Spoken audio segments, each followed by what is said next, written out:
नमस्कार, शाम 6 बजे के समाचार में आप सभी दर्शकों का स्वागत है। मैं हूं साइमा खान। सबसे पहले नजर डाल लेते हैं हेडलाइंस पर। देश के साथ पूरा विश्व मना रहा है 10वां अंतर्राष्ट्रीय योग दिवस। जम्मू कश्मीर के श्रीनगर में हुआ मुख्य समारोह। प्रधानमंत्री नरेंद्र मोदी ने किया योग, कहा कि योग और साधना की भूमि है जम्मू कश्मीर। पूरी दुनिया में बड़ा योग के प्रति आकर्षण।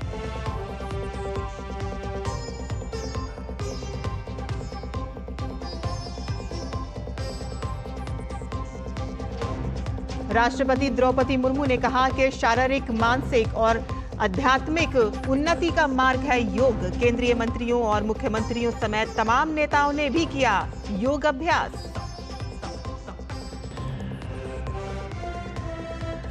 विश्व के अलग अलग देशों में पूरी ऊर्जा और उत्साह के साथ मनाया जा रहा है योग दिवस। अमेरिका, चीन, जापान, लंदन और श्रीलंका समेत पूरी दुनिया कर रही है योग।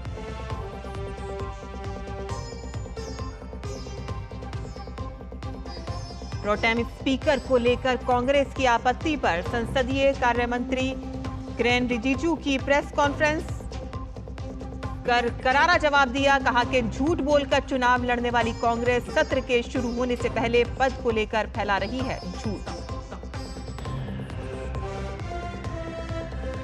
शराब नीति घोटाले में आरोपी अरविंद केजरीवाल फिलहाल जेल में ही रहेंगे। हाई कोर्ट ने जमानत पर फैसला रखा सुरक्षित। ईडी ने की थी निचली अदालत के फैसले को चुनौती।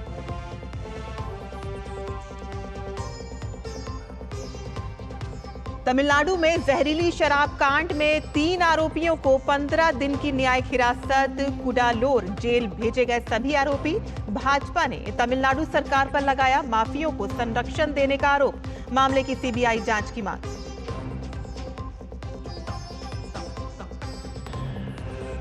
भारत दौरे पर आज दिल्ली पहुंची बांग्लादेश की प्रधानमंत्री शेख हसीना। द्विपक्षीय मुद्दों के साथ ही क्षेत्रीय मुद्दों पर भी होगी बात।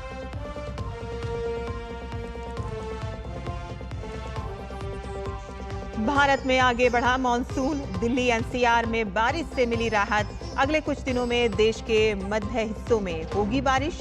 मैदानी इलाकों में लू से मिलेगी राहत।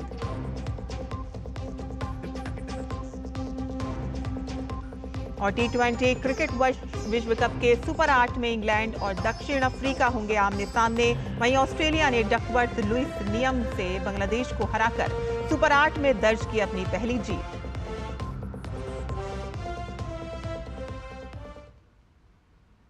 और समाचार पर अब विस्तार से नजर डालते हैं और सबसे पहले बात करेंगे योग दिवस की और उससे जुड़ी खबरों की।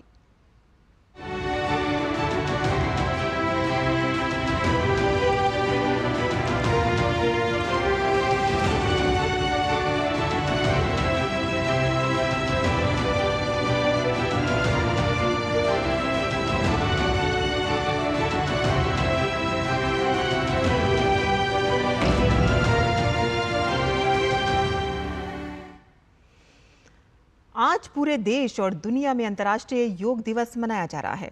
इस वर्ष योग दिवस की थीम है स्वयं और समाज के लिए योग। योग दिवस को खास बनाने के लिए और समाज में जागरूकता फैलाने के इरादे से राष्ट्रपति भवन में भी योग कार्यक्रम आयोजित किया गया। और इस मौके पर खुद राष्ट्रपति भवन में राष्ट्रपति द्रौपदी मुर्मू ने योग किया।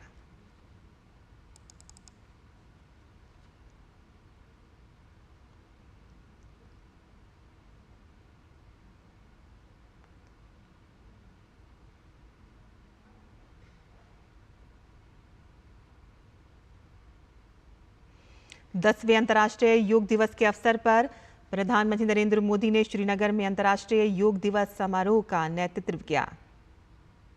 इस वर्ष का आयोजन युवा मन और तन पर योग के गहरे प्रभाव को रेखांकित करता है। इस समारोह का उद्देश्य योग अभ्यास में हजारों लोगों को एकजुट करना, वैश्विक स्तर पर स्वास्थ्य और सेहत को बढ़ावा देना है। और इस वर्ष की थीम योग फॉर सेल्फ एंड सोसाइटी है। और इसके माध्यम से व्यक्तिगत और सामाजिक कल्याण को बढ़ावा देने को रेखांकित किया जाता है। ये कार्यक्रम मैदानी स्तर पर लोगों की भागीदारी और ग्रामीण क्षेत्रों में योग के प्रसार को प्रोत्साहित करेगा।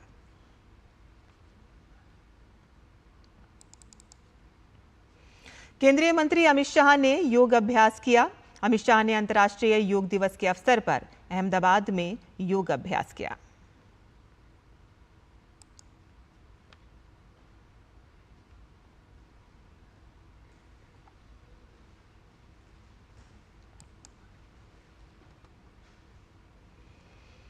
और देश के साथ साथ विदेश में भी योग दिवस मनाया गया। ये आप देख सकते हैं तस्वीरें, जहां टाइम्स स्क्वायर, अमेरिका के टाइम्स स्क्वायर में, जापान के टोक्यो में, श्रीलंका, ब्रिटेन, इन तमाम जगहों पर आप देख सकते हैं किस तरह से लोग योग करते हुए नजर आए।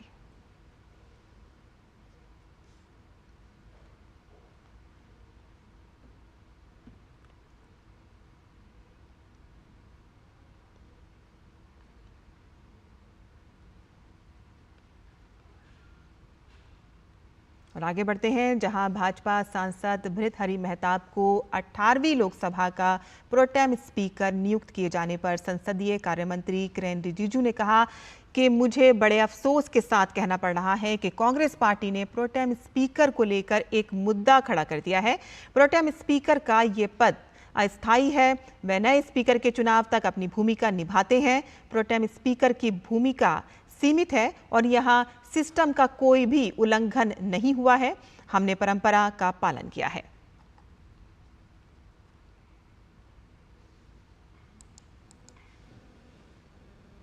शर्म आता है कि कांग्रेस पार्टी इस तरह का बातें करते हैं।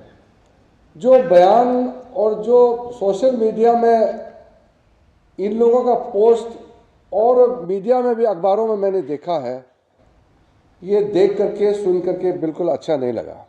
सबसे पहले तो प्रोटेम स्पीकर को लेकर के उन्होंने मुद्दा बनाया। पहले तो एक पोस्ट किया, ट्वीट किया, बाद में इसको पूरा देश भर में इन्होंने एक मुहिम बना दिया इसको।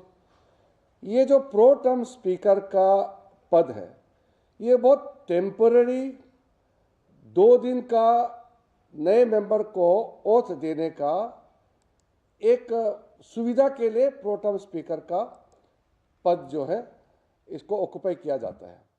फिर तीसरे दिन नए स्पीकर का चुनाव तक अपना भूमिका निभाते हैं। वहीं विदेश मंत्री डॉक्टर एस जयशंकर ने सोशल मीडिया प्लेटफॉर्म एक्स पर फ्रांस के विदेश मंत्री स्टीफन सेजोन से बधाई फोन कॉल पाकर खुशी हुई। हमारी रणनीतिक साझेदारी के बढ़ते एजेंडे में आगे के कदमों पर चर्चा करने का अवसर लिया। पेरिस ओलंपिक 2024 ओलंपिक की सफल मेजबानी के लिए शुभकामनाएं दी।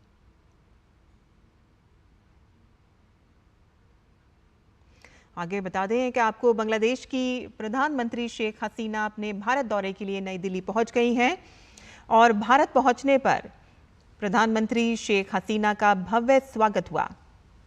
वे प्रधानमंत्री नरेंद्र मोदी के निमंत्रण पर 2 दिवसीय राजकीय दौरे के लिए भारत आई हैं। इस यात्रा का उद्देश्य दोनों देशों के बीच पहले से ही घनिष्ठ रणनीतिक संबंधों को और ज्यादा मजबूत करना है। यात्रा के दौरान प्रधानमंत्री नरेंद्र मोदी के साथ द्विपक्षीय परामर्श के अलावा पीएम शेख हसीना का राष्ट्रपति द्रौपदी मुर्मू और उपराष्ट्रपति जगदीप धनखड़ से मुलाकात का भी कार्यक्रम है। और इसके साथ ही विदेश मंत्री एस जयशंकर का बांग्लादेश की प्रधानमंत्री से मुलाकात करने का कार्यक्रम है।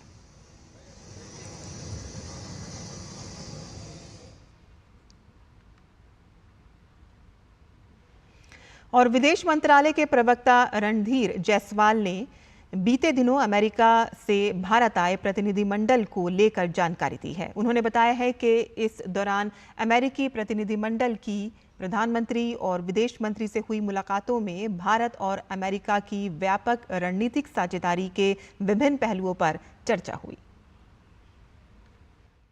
It was a 7-member congressional delegation which visited India from 16th to 20th. It was led by the House of Representative, Chairman of the House Foreign Affairs Committee, Representative Michael McCall.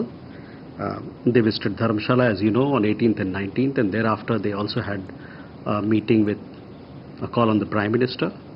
They also met External Affairs Minister and the Commerce and Industry Minister. All aspects of, various aspects of India-US Comprehensive Strategic Partnership was discussed in the meetings with the Prime Minister and with External Affairs and Commerce Minister. वहीं अलगाववाद को लेकर विदेश मंत्रालय के प्रवक्ता ने कहा कि हम राजनीति में उग्रवाद को स्थान देने वाले किसी भी कदम का विरोध करते हैं। कनाडा के पार्लियामेंट में जो वहां पर गतिविधि हुई, उसके लेके हम लोग ये कहना चाहते हैं कि जो राजनयिक स्पेस दिया जाता है एक्सट्रीमिस्ट को और जो लोग हिंसा भड़काने का काम करते हैं, इन सब चीजों को हम लोग अपोज करते हैं। और केंद्रीय वित्त मंत्री निर्मला सीतारमण ने आगामी आम बजट 2024-25 से पहले 5वीं बजट पूर्व परामर्श बैठक की अध्यक्षता की और इस बैठक में सूक्ष्म, लघु और मध्यम उद्यमों से जुड़े लोग भी शामिल हुए। इस परामर्श बैठक में केंद्रीय वित्त राज्य मंत्री पंकज चौधरी भी मौजूद रहे और साथ ही वित्त सचिव समेत अलग अलग विभागों के सचिव और भारत सरकार के मुख्य आर्थिक सलाहकार समेत अलग अलग मंत्रालयों के वरिष्ठ अधिकारी भी बैठक में शामिल हुए।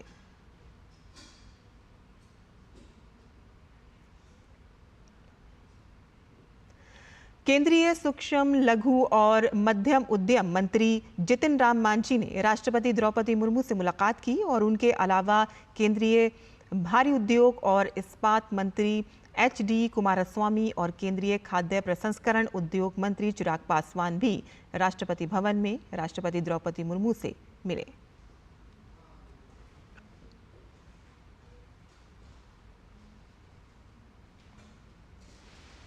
और यहाँ समाचार में हम रुकते हैं एक छोटे से ब्रेक के लिए। आप देखते रहिए DD न्यूज़। MDH का किचन किंग किचन में हो तो हम सब कुछ बना सकते हैं। बैंगन का भरता, आलू गोभी, भिंडी मसाला और भी बहुत कुछ। MDH। बात जब पीढ़ियों के लिए बनने वाले घर की हो तो जिम्मेदारी बड़ी हो जाती है। गैलेंट समझता है ये जिम्मेदारी। अब MM रिब्स के साथ गैलेंट एडवांस TMT रीबार निर्माण का real hero. Here gravity and physics don't call the shots and sound travels slower than you. This is a different kind of place. That's why we're looking for different kind of people. For whom excellence is not a job, but a way of being, be it in the sky or on the ground. We are looking for an invincible team of invincible people. People who are a cut above. Join the Indian Air Force to be a cut above. और break के बाद आपका फिर से स्वागत है। आगे बढ़ते हैं, जहां शराब नीति घोटाले में आरोपी अरविंद केजरीवाल फिलहाल जेल में ही रहेंगे। दिल्ली हाई कोर्ट ने सीएम अरविंद केजरीवाल के मामले में फैसला सुरक्षित रख लिया है। ईडी ने सीएम केजरीवाल को जमानत दिए जाने के निचली अदालत के फैसले को हाई कोर्ट में चुनौती दी थी। हाई कोर्ट का आदेश आने तक निचली अदालत के फैसले पर लगाई गई अंतरिम रोक जारी रहेगी।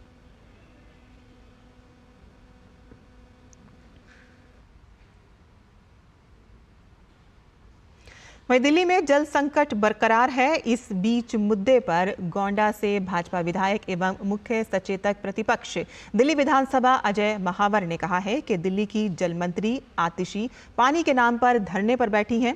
दरअसल ये धरना पानी के लिए नहीं है, सेकंड लाइन द्वारा मुख्यमंत्री की कुर्सी पाने की होड़ और लड़ाई है। दिल्ली की जल मंत्री आतिशी के द्वारा फिर से एक नया ड्रामा और बहाना कि हम दिल्ली की पानी की लड़ाई लड़ रहे हैं, जिसके लिए वो फेल हो चुके हैं, विजिलेंस साबित हो चुके हैं, दिल्ली जल बोर्ड को बर्बाद करके रख दिया। उन्हें दिल्ली की चिंता नहीं है और ये धरना दिल्ली की पानी की चिंता नहीं है। यह लड़ाई सत्ता की, मुख्यमंत्री की कुर्सी की लड़ाई है। बहाना पानी का है।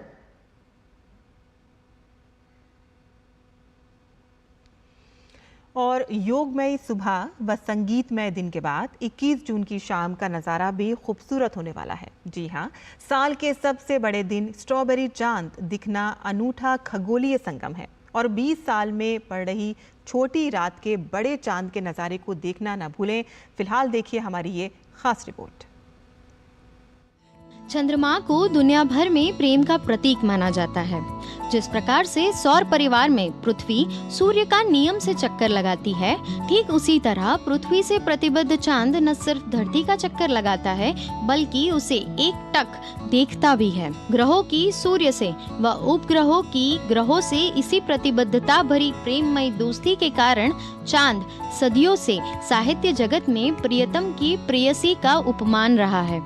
भारत में विवाहित महिलाएं जून की वट पूनम के बाद बरगद के पेड़ में धागा बांधती है, तो दुनिया के अन्य देशों में भी हनीमून और स्ट्रॉबेरी मून के नाम से सदियों से ये जानी जाती है। टुडे ये एक जो ज्योग्राफिकल टर्म होता है समर सोलास्टाइस, तो ये आज जून 21 में होगा।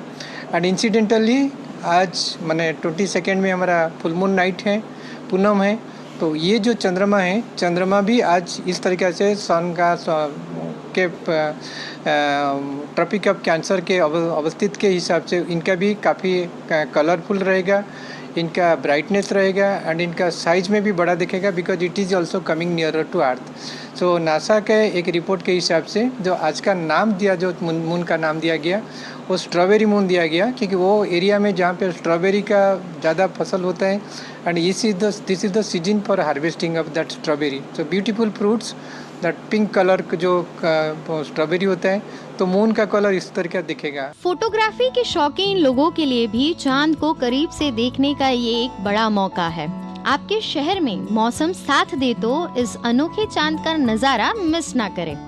बादल कहीं चांद को बदली में ढकने का प्रयास करेंगे, पर शुक्रवार व शनिवार की रात का ये बड़ा व खास चांद धरती पर उसे चाहने वालों को अपनी बढ़ी हुई तीव्रता के कारण अपनी झलक दिखलाने में भी कोई कसर नहीं छोड़ेगा।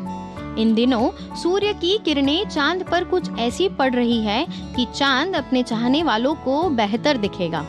यूरोप के कुछ हिस्सों में चांद लाल भी दिखेगा। हमारे सिर के ऊपर सूरज इसलिए दिखता है क्योंकि गर्मी का मौसम है, लेकिन वही चांद दक्षिण की ओर से 40 डिग्री पर दिखाई देगा, इसीलिए ये हमें थोड़ा क्षितिज दिखता है और बहुत नीचे होता है। चंद्रमा की किरणों को वायुमंडल से गुजरने के लिए लंबी दूरी तय करनी पड़ती है, तो हमें चंद्रमा स्ट्रॉबेरी की तरह हल्का गुलाबी दिखेगा। એટલે આપણે ऐसे पिंकिश लागे स्ट्रॉबेरी जेवू। वैसे तो हर साल 12 पूनम आती है, पर जून महीने की ये पूर्णमासी अपने इस नजारे के लिए सदियों से जानी जाती रही है। भारत में इन दिनों ज्येष्ठ की भीषण गर्मी से आषाढ़ की मॉनसूनी उमस का प्रयाण हो रहा है, जो एक महीने के बाद मन को प्रसन्न करने वाले सावन की छटा लाएगी, जिसके अंत में दुनिया सुपर मून का नजारा भी देख पाएगी। Bureau report, DD news, Ahmedabad. आगे बढ़ते हैं, जहां केंद्रीय कृषि एवं किसान कल्याण मंत्री शिवराज सिंह चौहान ने कृषि भवन में की महत्वपूर्ण बैठक। देश में दलहन की आत्मनिर्भरता पर 8 राज्यों के मंत्री गणों के साथ वीडियो कॉन्फ्रेंसिंग के माध्यम से की चर्चा। उन्होंने बैठक में शामिल मध्य प्रदेश सहित उत्तर प्रदेश, महाराष्ट्र, राजस्थान, गुजरात, कर्नाटक, बिहार, आंध्र प्रदेश, झारखंड और तेलंगाना के कृषि मंत्रियों व अधिकारियों को वर्ष 2024-25 के लिए दलहन उत्पादन के लिए निर्धारित किए गए लक्ष्य की 100% प्राप्ति के लिए समुचित आवश्यक कदम उठाने के निर्देश दिए हैं।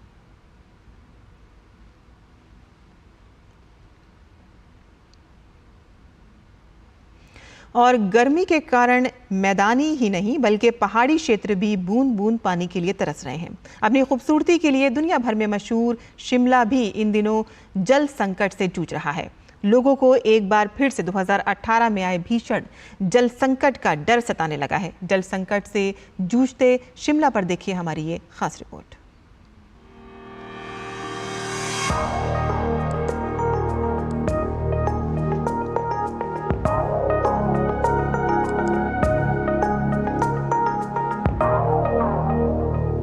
पहाड़ी प्रदेश हिमाचल का एक शहर शिमला, जहां की आबादी है करीब 2 लाख। इस आबादी के लिए हर रोज चाहिए करीब 45 mld पानी, लेकिन अभी सप्लाई मिल रही है करीब 35 mld पानी की। अब पानी की सप्लाई में कमी क्यों है, इसकी 2 बड़ी वजहें हैं। पहली, शिमला शहर को पानी की सप्लाई के ज्यादातर सोर्स नेचुरल सोर्सेस हैं, यानी प्राकृतिक संसाधन हैं। इसमें अश्वनी खड्ड, गुम्मा, गिरी, चेरोट, सेर और चेड़ पेयजल परियोजनाएं प्रमुख हैं जो गर्मी से सूख रही हैं। रिहायशी इलाकों में पानी की सप्लाई चौथे और पांचवें दिन हो पा रही है, जिससे लोग परेशान हैं। पानी की कमी की दूसरी बड़ी वजह है सतलुज पेयजल परियोजना का लंबा खिंचता जा रहा इंतजार। सतलुज पेयजल परियोजना को वर्ल्ड बैंक की मदद से तैयार किया जा रहा है। इसके जरिए शिमला शहर को हर रोज 67 MLD पानी की सप्लाई हो पाएगी। ये पूरी परियोजना करीब 1813 करोड़ रुपए की है।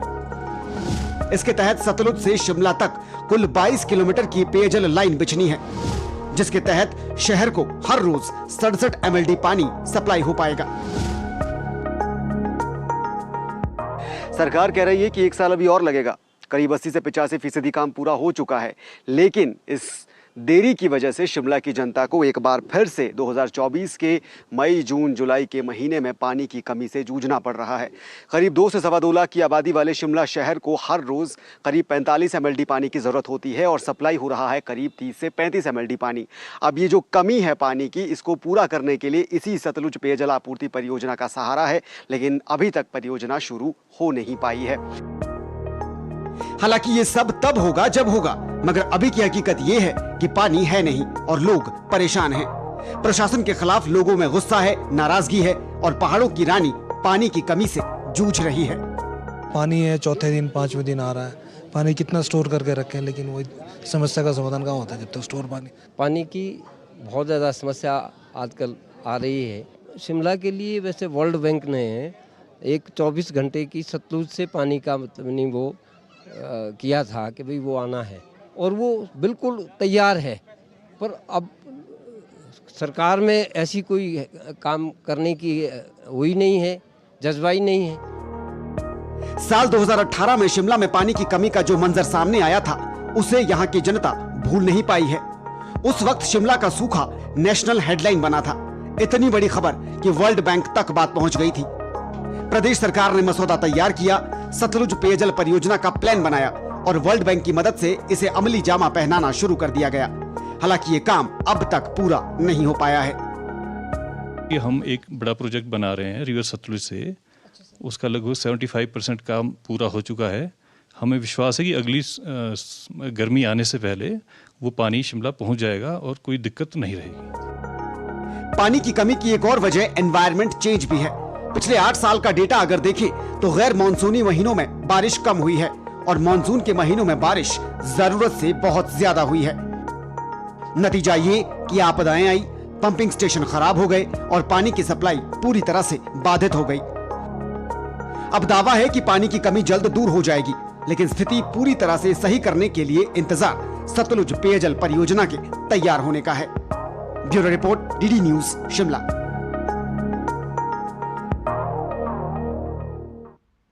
और केंद्रीय महिला एवं बाल विकास राज्य मंत्री सावित्री ठाकुर मंत्रालय के 100 दिवसीय विशेष जागरूकता अभियान कार्यशाला में शामिल हुई। इस संकल्प कार्यशाला में देश भर के प्रतिनिधि शामिल हुए। हमारे संवाददाता अजीत द्विवेदी ने महिला एवं बाल विकास राज्य मंत्री सावित्री ठाकुर से खास बातचीत की।